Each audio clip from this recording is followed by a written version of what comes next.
What happens when the wild's fiercest hunter suddenly fears the very night it owns?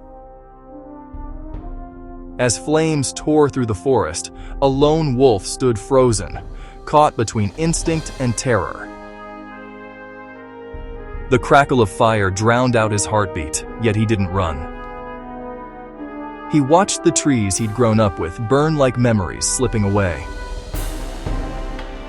Then, through the smoke, he gathered his courage and led smaller animals toward safety.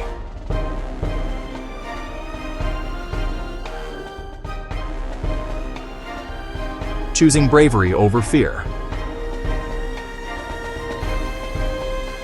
That night, the wolf wasn't a predator.